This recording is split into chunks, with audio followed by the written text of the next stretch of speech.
Alhamdulillah, pada malam hari ini Allah masih berikan kita kenikmatan, nikmat sehat, nikmat panjang umur, sehingga kita bisa menjalankan aktivitas ibadah Ramadan di hari yang keempat di malam yang kelima ini. Mudah-mudahan seluruh rangkaian ibadah kita di Ramadan ini dicatat diterima oleh Allah sebagai ibadah terbaik kita di hadapan Allah Subhanahu wa taala. Amin ya rabbal alamin.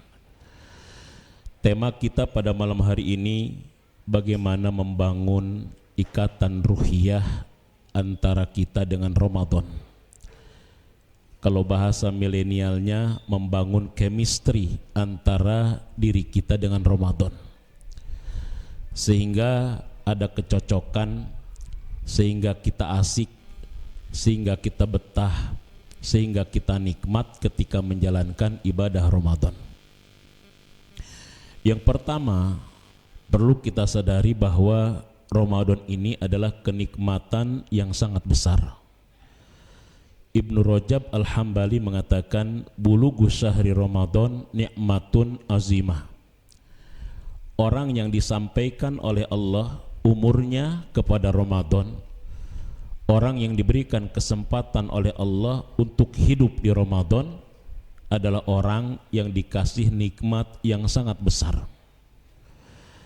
Bahkan Ibnu Jauzi mengatakan, tallahi law qila li ahlil kubur tamannau la tamannau yauman min Ramadan. Kata Ibnu Jauzi, demi Allah, sekiranya orang yang sudah mati, yang sudah berada di dalam kubur itu ditanya tentang apa keinginannya kalau dihidupkan ke dunia, dia mengatakan la tamannau yauman min Ramadan.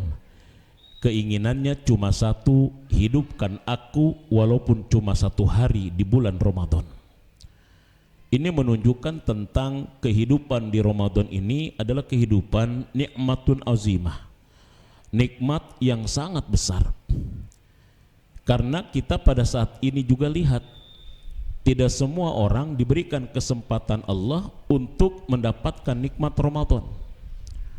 Mungkin di tahun yang lalu kita masih melihat sahabat kita, saudara kita, tetangga kita, kawan kita, mungkin masih taraweh bareng bersama kita, mungkin masih buka bersama dengan kita, bahkan mungkin ketika Idul Fitri pun masih mengucapkan selamat Idul Fitri dengan kita. Akan tetapi kawan kita itu, saudara kita itu, mungkin orang terdekat kita itu saat ini sudah tidak ada lagi di samping kita dan bisa menjalankan puasa seperti kita pada saat ini. Ini yang harus disadari yang pertama, bahwa nikmat Ramadan adalah nikmat yang sangat besar. Ibnu Rajab Al-Hambali berdalil tentang 3 orang sahabat Nabi yang selalu bersama-sama dalam kebaikan. 3 orang sahabat Nabi yang tidak bisa dipisahkan dalam kebaikan. Suatu saat 3 orang sahabat ini ikut berjihad bersama Rasulullah sallallahu alaihi wasallam. Dalam jihadnya, di antara 3 orang ini, 2 orang sahabatnya gugur sebagai syuhada. Yang satunya diberikan kesempatan hidup oleh Allah, yang satunya selamat sampai beberapa tahun kemudian. Kemudian ada sahabat yang bermimpi, dan dalam mimpinya di antara 3 orang sahabat ini, sahabat yang masuk surga duluan adalah yang meninggal belakangan, dan itu pun meninggalnya di atas tempat tidurnya. Hal ini menyebabkan sahabat itu bingung dan heran, maka dia datang kepada Rasulullah sallallahu alaihi wasallam, dan kemudian dia bertanya kepada Rasulullah, ya Rasul, kita memiliki 3 orang sahabat yang selalu bersama-sama dalam kebaikan, dan ketiganya pernah ikut berjihad bersama kita, dan qadarullah yang 2-nya syahid meninggal sebagai syuhada, yang satunya diberikan kesempatan hidup beberapa tahun kemudian, dan qadarullah dia meninggal di atas tempat tidurnya. Yang kuherankan ya Rasulullah, aku bermimpi ternyata sahabat yang meninggal belakangan dan di atas tempat tidur itu yang masuk surga terlebih dahulu. Kenapa bisa seperti ini ya Rasulullah? Rasul kemudian menjawab, awalaysa sholat kada wa kada sholatan wa adrakahu Ramadan fasomahu walladhi nafsi biyadihi inna bainahuma la'ab'ada bainas sama'i wal ardi. Kata Rasulullah, bukankah dia dengan dipanjangkan umurnya, dia memperbanyak sholat ini dan sholat itu, kemudian dia dipertemukan oleh Allah dengan Ramadan, dia puasa Ramadan, dia melakukan berbagai macam amal soleh dan ibadah di Ramadan. Kata Rasul, walladhi nafsi biyadihi, demi Allah yang jiwaku berada dalam genggamannya, sesungguhnya jarak antara dua orang sahabatnya dan satu orang itu di sorga seperti jarak antara langit dan bumi. Ini sesuatu yang sangat dahsyat dan luar biasa, bahwa kita diberikan panjang umur. Masuk Ramadan adalah merupakan nikmat yang sangat besar. Yang kedua, membangun ikatan ruhiyah batin kita dengan Ramadan. Perlu kita perhatikan dan kita tadaburi ayat tentang puasa di dalam surat yang kedua 183. Sebelum Allah memerintahkan kepada kita kewajiban puasa, terlebih dahulu Allah panggil kita, ya ayyuhalladzina amanu, wahai orang-orang yang beriman.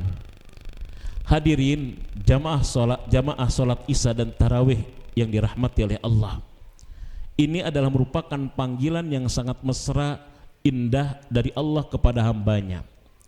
Sebelum Allah memerintahkan sebuah kewajiban, terlebih dulu Allah panggil kita.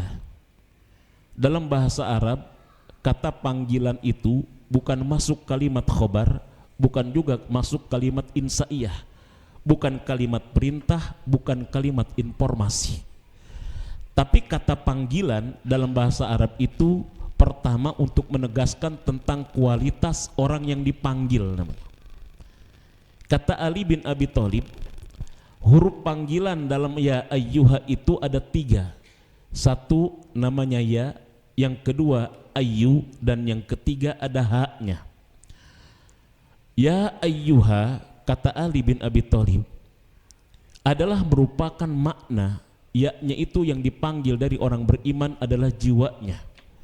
Ayyu yang dipanggil adalah hatinya, sedangkan ha yang dipanggil adalah ruhnya. Jadi ya ayyuha, wahai jiwa, wahai hati, wahai ruh orang yang beriman, diwajibkan atas kalian berpuasa. Jadi puasa yang bisa melahirkan takwa, puasa yang bisa melahirkan power adalah puasa yang bukan semata-mata fisik, tapi puasa yang melibatkan jiwa, melibatkan hati, dan melibatkan ruh kita. Inilah sebetulnya ketika hati, jiwa, dan ruh kita terlibat untuk menjalankan berbagai macam amalan di Ramadan ini, maka akan ada chemistry, ikatan ruhiyah batin yang sangat kuat antara kita dengan Ramadan. Hadirin jamaah yang dirahmati oleh Allah, perlu kita ketahui Ramadan memang betul nama bulan, tetapi Ramadan adalah bulan yang berbeda dengan bulan yang lainnya. Saya pernah mengatakan, ada Quran, ada Ka'bah, ada Ramadan. Ini adalah merupakan benda-benda mati, akan tetapi benda mati ini sering disifati oleh Allah dan Rasul seperti halnya makhluk hidup. Allah mensifati Quran dengan wal Qur'anil Hakim, Quran yang bijaksana. Nabi mensifati Quran sebagai perkara yang bisa memberikan syafaat bagi para sahabatnya. Bahkan Rasulullah mensifati Ka'bah sebagai tempat yang sangat berwibawa, mulia dan terhormat, padahal Ka'bah itu adalah merupakan benda mati. Dan termasuk Rasulullah mensifati Ramadan dengan berbagai macam sifat yang sangat dahsyat dan luar biasa. Ini menunjukkan tentang bahwa Quran, bahwa Ka'bah, bahwa Ramadan dia adalah makhluk, dia adalah benda mati tetapi memiliki sifat makhluk hidup. Apa maksudnya? Hadirin jamaah yang dirahmati oleh Allah, Quran ada ruhnya, Ka'bah ada ruhnya, Ramadan ada ruhnya. Sehingga ketika kita menyambungkan ruh kita dengan ruh Quran, maka akan ada kecocokan kita dengan Quran. Menyambungkan ruh kita dengan ruh Ka'bah, akan ada ikatan hati kita dengan Ka'bah. Menyambungkan ruh kita dengan ruh Ramadan, akan ada kecocokan antara diri kita dengan Ramadan. Sehingga orang yang ruhnya tersambung dengan Ramadan, dia asik, dia betah, dia nikmat, bahkan dia khusyuk dan dia bahagia dengan Ramadan, dan dia sedih ketika akan berpisah dengan Ramadan. Terakhir yang ketiga, membangun chemistry dengan Ramadan. Perlu kita sadari bahwa Ramadan adalah merupakan bulan yang multifungsi.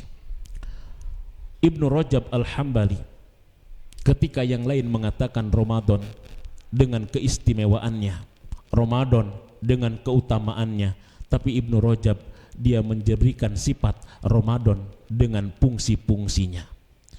Hadirin jamaah yang dirahmati oleh Allah, sedikit saja. Ramadan berasal dari kata Romado, yarmadu romdon. Kemudian diberikan tambahan alif dan nun ikut wazan fa'lan, memiliki makna mubalaghah, artinya amat sangat banget panasnya.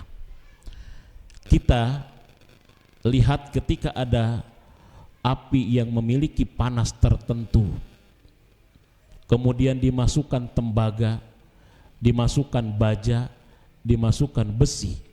Besi yang dipanaskan dengan kadar panas tertentu, itu adalah besi yang amat sangat mudah untuk dibentuk. Dijadikan pisau, dijadikan golok, dijadikan pedang atau perkakas apapun. Sebetulnya dengan Ramadan yang memiliki makna amat sangat panas, Ramadan ingin membentuk kita. Ramadan ingin membakar dosa kita. Ramadan ingin membakar hawa nafsu kita. Ramadan ingin membakar ego kita. Ramadan ingin membakar kesombongan kita. Maka ada tujuan besar dari Ramadan. Pertama adalah membakar hawa nafsu kita manusia. Imam Ghazali di dalam kitab Mukasafatul Qulub menegaskan, Allah menciptakan makhluknya memiliki paling tidak kepada 3 model. Satu, ada model malaikat yang di dalamnya dikasih akal tapi tidak diberikan nafsu. 2, ada model binatang diberikan nafsu tapi tidak diberikan akal. Yang ketiga, ada model manusia yang di dalamnya ada nafsu dan akalnya. Jika manusia akalnya mampu mengendalikan, mengalahkan nafsunya, maka dia akan mencapai derajat mulia seperti malaikat.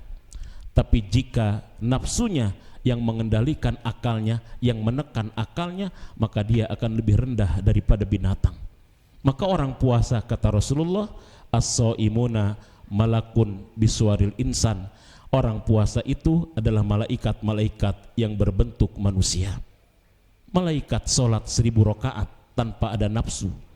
Manusia sholat 2 rakaat berhadapan dengan nafsu, sehingga 2 rakaat manusia jauh lebih baik daripada ribuan rakaatnya malaikat.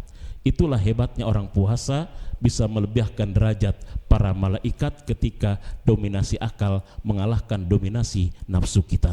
Mudah-mudahan puasa yang kita lakukan, puasa yang mampu mengendalikan, mengontrol, mengarahkan nafsu kita, sehingga kita menjadi manusia yang lebih mulia daripada malaikat, manusia takwa yang masuk surga tanpa harus mampir ke neraka.